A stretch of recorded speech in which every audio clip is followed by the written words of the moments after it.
Salam multimedia. Mari kita lanjutkan pembahasan kiat-kiat jitu pembuatan bahan ajar kita dengan kiat ketiga, yaitu narasikan teks dengan suara. Nah, secara ilmiah, kiat ini dinamakan the principle of modality. Secara mudahnya kita ingat bahwa harus menggunakan modal suara daripada hanya teks saja. Baik, kita lihat lebih lanjut dengan contoh.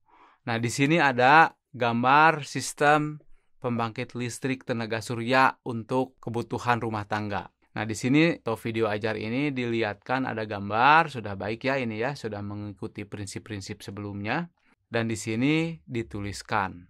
Nah, ini untuk pembelajaran ada yang lebih baik, yaitu pada saat gambarnya diperlihatkan, tetapi teks ini justru dibacakan. Jadi, kita coba sekarang. Nah, saya akan menjelaskan dalam beberapa detik mengenai sistem kerja pembangkit listrik tenaga surya untuk rumah tangga. Mulai dari sekarang ya.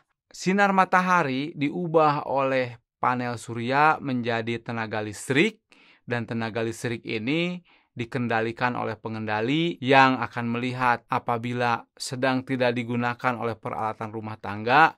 Dia akan disimpan di sini di baterai, dan di sini ada alat inverter yang mengubah tenaga listrik satu arah menjadi tenaga listrik bolak-balik ya, AC. Nah, seperti begitu tentu saja akan lebih mudah difahami oleh pembelajar karena mereka bisa sambil mendengarkan dan saya bisa sambil menunjukkan dengan menggunakan signaling principle misalnya. Oke, ini contoh yang pertama. Dan kita lihat penjelasan ilmiahnya. Ketika bahan ajar dibuat secara rekaman atau dijelaskan secara vokal secara langsung, maka narasi suara ini akan didengarkan oleh telinga, oleh indera pendengaran, sementara gambarnya akan dilihat oleh indera penglihatan, oleh mata. Otak kita bekerja bahwa telinga akan memberikan model suara di dalam otak kita, dan mata secara paralel akan memberikan model gambar, model visual, dan ini kedua jalur bekerja secara sinergis dan harmonis dan seimbang, sehingga proses pembelajaran menjadi lebih mudah, lebih cepat, lebih ringan, lebih efisien, dan lebih efektif. Pembandingnya ketika kita menuliskan dengan teks, bahan ajarnya tertulis.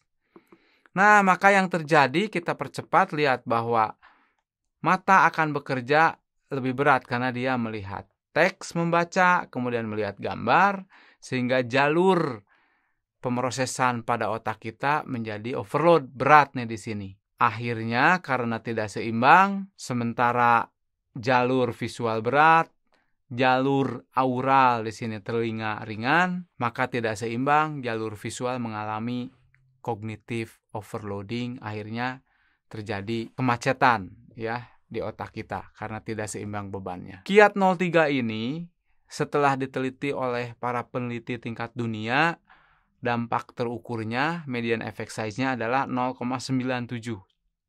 Sangat besar ini tergolong ya.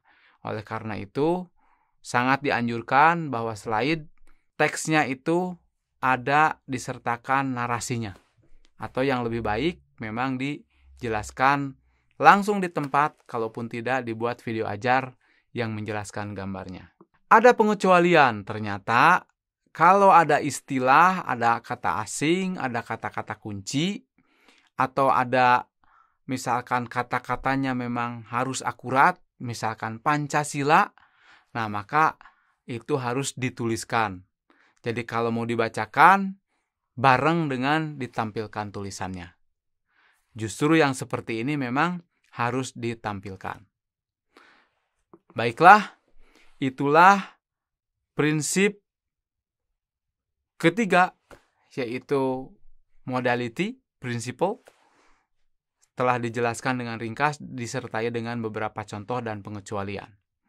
Oke, nanti kita akan ketemu lagi di segmen video berikutnya. Tetap semangat.